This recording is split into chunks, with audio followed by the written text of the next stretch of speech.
এপ্রিলের শেষে কাশ্মীরে ব্যাপক তুষারপাত দেখা গেল। সোমবার 29শে এপ্রিল বিকেলে সোনমার্গের সারবাল এলাকায় ব্যাপকভাবে তুষারপাত ঘটেছে। তবে ক্ষয়ক্ষতির কোনো খবর পাওয়া যায়নি, কারণ এই তুষারপাতের কবলে পড়া বিস্তীর্ণ এলাকা সারবালের বনাঞ্চলের মধ্যে পড়ছে। তুষারপাতের পরই উদ্ধার কাজ শুরু করেছে বর্ডার রোডস অর্গানাইজেশন বা বিআরও। গুরেজ বান্ডিপোরা রোডের রাজদান টপে আটকে পড়া ৩৫টি যানবাহনকে উদ্ধার করা হয়েছে। এই অঞ্চলটি ভারী তুষারপাতের জেরে এমনিতেই জর্জরিত ছিল। এই অঞ্চলে এমনিতেও পর্যটকদের জন্য অনুকূল পরিস্থিতি থাকে না, বিপদসংকুল পরিস্থিতিই থাকে। পাশাপাশি উত্তর কাশ্মীরের কাপওয়ারা জেলার চোগাল গ্রামে ভারী বর্ষণের কারণে বন্যা পরিস্থিতির সৃষ্টি হয়। চোগাল গ্রামটি ভারী বর্ষণের কারণে বিপদের মুখে, তার মধ্যেই আবার এই ভারী তুষারপাত। সব মিলিয়ে এই প্রতিকূল পরিস্থিতিতে জম্মু কাশ্মীর প্রশাসন হাই অ্যালার্ট জারি করেছে। যে কোনো পরিস্থিতিতে যাতে দ্রুত ব্যবস্থা গ্রহণ করা যায় সেই রকম পরিস্থিতি রাখা হয়েছে। কিন্তু এই ধরনের তুষারপাত স্বাভাবিকভাবে মোটামুটি একটা আশঙ্কার পরিবেশ তৈরি করে স্থানীয় মানুষের মধ্যে। পর্যটক যারা, তারা হয়তো যান না, বা পর্যটনের ক্ষেত্রে বিপদসংকুল এলাকা, সেই কারণে হয়তো পর্যটকরা সেভাবে যান না। কিন্তু ওই অঞ্চলে যারা বসবাস করছেন, বসতি যে সমস্ত জায়গায় রয়েছে, ওই সমস্ত এলাকার মানুষের জন্য এই সময়টা বা এই সময়গুলো ভীষণ রকম কঠিন হয়ে পড়ে, বিপদসংকুল হয়ে পড়েন। তার কারণ তুষারপাত যখনই আসে সেই সময় দিক বিদিক শূন্য হয়ে যায়, তখন চারিদিকে আর কিছু দেখা যায় না। সেই একটি জায়গাতেই আটকে পড়তে হয়। আমি বলছি এই জায়গাগুলোর কথা, যেই জায়গাগুলোতে লোকের বসতি রয়েছে। সাধারণত এই যে তুষারঝড়টি বা তুষারপাতটি এসেছে, এটি বনাঞ্চল এলাকায় এসেছে, সেই কারণে কোনো ক্ষয়ক্ষতির খবর পাওয়া যায়নি।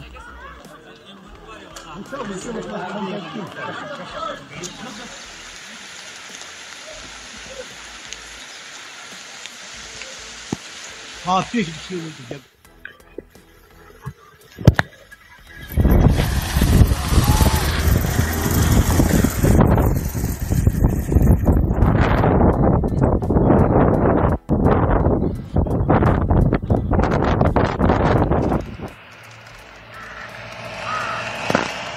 खुदा रहा।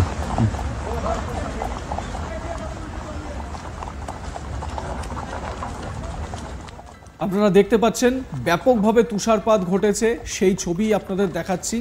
যদিও আমি বললাম যে ক্ষয়ক্ষতির খবর পাওয়া যায়নি, কারণ তুষারপাতের কবলে পড়া এই এলাকা, বিস্তীর্ণ এলাকা সারবালের বনাঞ্চলের মধ্যে পড়ছে। তুষারপাতের পরই উদ্ধার কাজ শুরু করেছে বর্ডার রোডস অর্গানাইজেশন বা বিআরও, এবং বিভিন্ন জায়গায় বন্যা পরিস্থিতিও তৈরি হয়েছে, জল জমার মতন পরিস্থিতিও তৈরি হয়েছে। বান্দিপোরা রোডের রাজদান টপে আটকে পড়া ৩৫টি যানবাহনকে উদ্ধার করা হয়েছে। এই অঞ্চলটি ভারী তুষারপাতের জেরে এমনিতেই বিভিন্ন সময় জর্জরিত হয়ে থাকে। এই অঞ্চলে এমনিতেও পর্যটকদের আনাগোনা সেভাবে হয় না। পাশাপাশি উত্তর কাশ্মীরের কুপওয়ারা জেলার চোগাল গ্রামে ভারী বর্ষণের কারণে বন্যা পরিস্থিতির সৃষ্টি হয়েছে। চোগাল গ্রামটি ভারী বর্ষণের কারণে বিপদের মুখে। দেখতে পাচ্ছেন কিভাবে স্পিড বোট করে উদ্ধার কাজ চালানো হচ্ছে, এবং সেখানে যাতে যারা আটকে পড়েছেন তাদেরকে বের করে আনা হচ্ছে। স্থানীয় মানুষ যারা রয়েছেন তাদেরকে বের করে আনা হয়েছে। একদিকে বন্যা, অন্যদিকে তুষারপাত। উত্তর কাশ্মীরের এই অঞ্চলটি ভীষণ রকম বিপর্যয়ের মুখে পড়েছে এপ্রিল মাসের একেবারে এই শেষ সময়টায় এসে। ভারী তুষারপাত এবং বর্ষা, তার জন্য আবার বন্যা পরিস্থিতি, সব মিলিয়ে প্রতিকূল পরিস্থিতিতে জম্মু কাশ্মীর প্রশাসন হাই অ্যালার্ট জারি করেছে, যাতে যে কোনো রকম পরিস্থিতিতে দ্রুত ব্যবস্থা গ্রহণ করা যায়।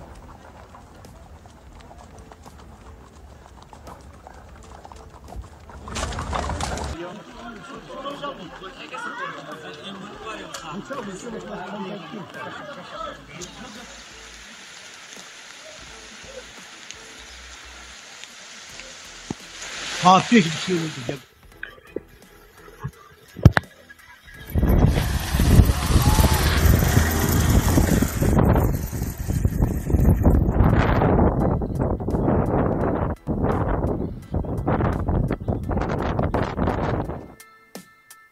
দেখতে থাকুন আজ তাক বাংলা, কমেন্ট সেকশনে মতামত জানাতে থাকুন।